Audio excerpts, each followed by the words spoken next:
gonna sue you! Hey everybody, I'm back from a 5-week-long vacation and— Oh, really? Swegta?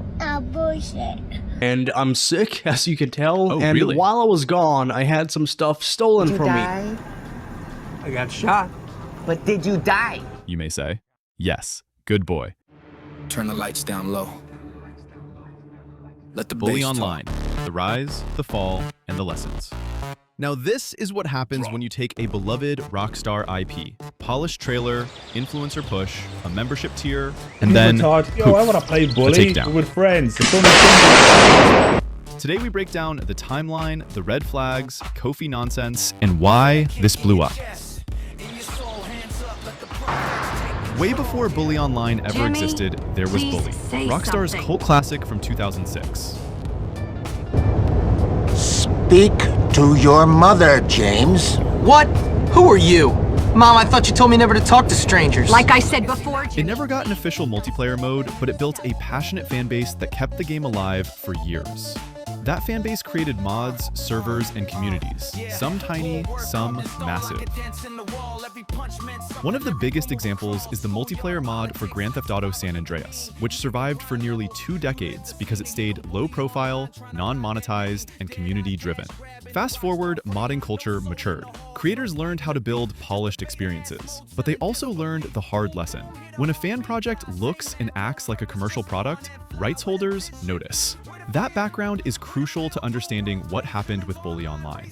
The announcement looked slick, don't get us wrong. YouTube influencers amplified it. That visibility brought players and hype fast. But visibility is a double-edged sword. It makes a fan project look like a product. Rights holders notice that. The more polished and public you are, the more you invite scrutiny. Way before Bully.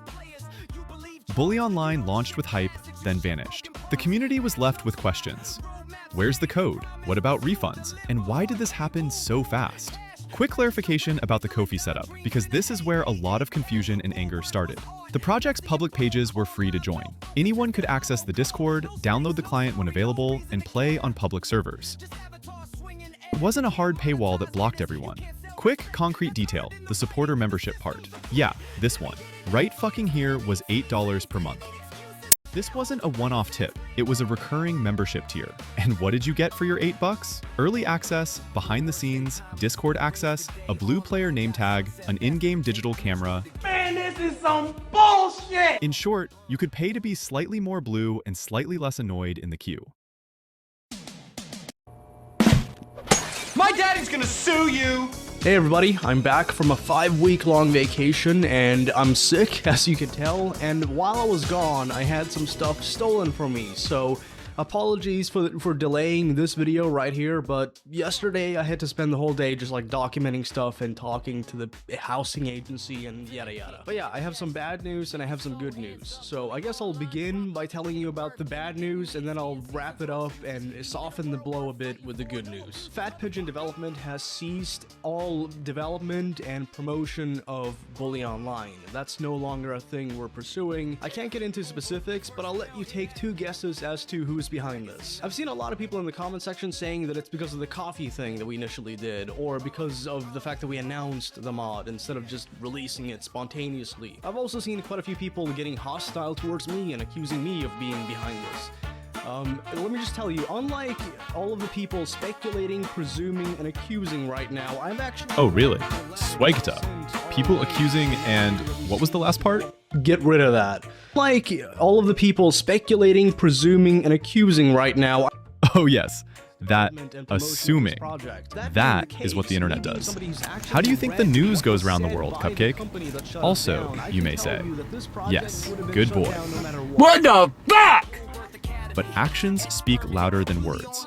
I watched the whole video, and honestly, this explains almost nothing, while pretending it explains everything.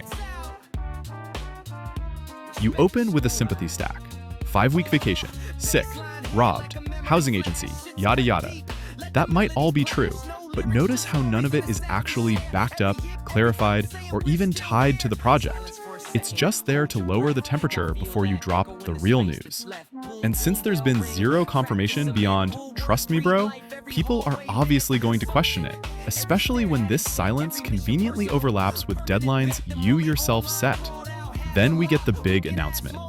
Fat Pigeon Development has ceased all development and promotion of Bully Online. That's not pocket change for a volunteer project. It's real money moving through something that promised open source and refunds. 70 people signed up. 70 people gave you money. That's $560. That's not Monopoly money. That's not a tip jar at a buskers show. That's real cash moving through a project that promised transparency. Words are cheap. Receipts aren't. Here's the real deal. The servers and basic access were free. The membership didn't wall everyone off the bat, but money changed hands. 70 supporters signed up. That recurring $8 is the difference between fan project and product in the eyes of IP holders. Blue name or not, cash flips the switch. So yeah, it wasn't the color that got you in trouble, it was the cash. Fine, that part's clear. What isn't clear is literally everything after that. You repeatedly say, I can't get into specifics, while also insisting you've read the letter and therefore know more than everyone else. That's not transparency. That's, I know something you don't, so stop asking. If you can't share details, stop using the letter as a shield to shut down criticism. Color-labeled name, camera, queue priority, whatever. People paid monthly. That's what made the lawyers sit up. Refunds, missing code, and the rest? That's a whole other dumpster fire we'll roast later. For now, $8, 70 people, and a legal shitstorm. Beautiful. Around the same time, Bully MP's website went offline. The timing is suspicious. When rights holders flag one multiplayer project, they often sweep related projects to limit the spread of unauthorized multiplayer services. That's not proof of a single person's wrongdoing. It's how enforcement often plays out. One takedown triggers a wider check. Reportedly, a DMCA or cease and desist landed and everything went dark. Fine legal letters happen, but here's the thing. If you're going to wave a legal letter around as the reason everything vanished, show it.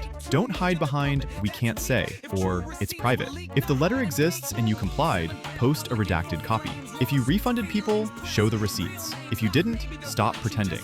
You keep hammering this line. Even if we never did the Ko-Fi and never announced it, it still would have been shut down. Okay.